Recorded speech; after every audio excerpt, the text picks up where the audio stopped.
ये कहानी है ज़ैनब की, जो एक गरीब मगर शरीफ घर में पैदा हुई। गुर्बत थी मगर इज्जत उसके घर की पहचान थी। ज़ैनब के वालिद मेहनत मजदूरी करते थे, माँ सब्र और दुआ के सहारे घर चलाती थी।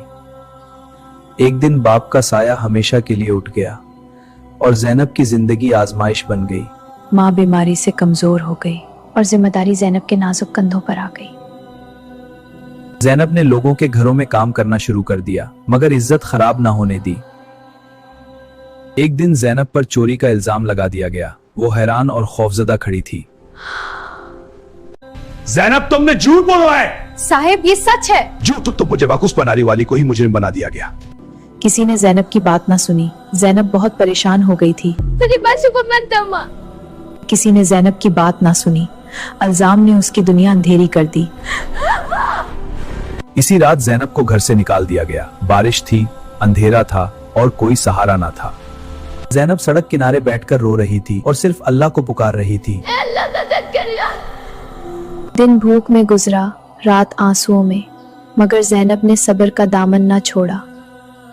एक दिन एक फकीर ज़ैनब के करीब आया। उसके चेहरे पर अजीब सा नूर था।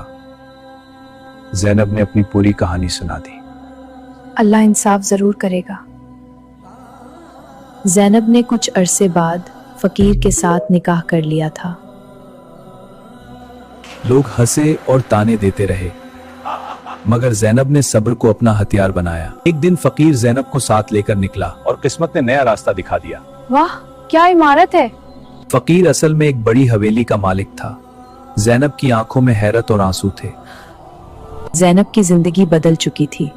मजलूम लड़की आज बाइज्जत बन चुकी थी। अल्लाह मजलूम की आह कभी जाया नहीं करता। सब्र का अंजाम हमेशा इज्जत होता है। दोस्तों, अगर आपको मेरी कहानी पसंद आई हो तो हमारे YouTube चैनल को सब्सक्राइब जरूर करें।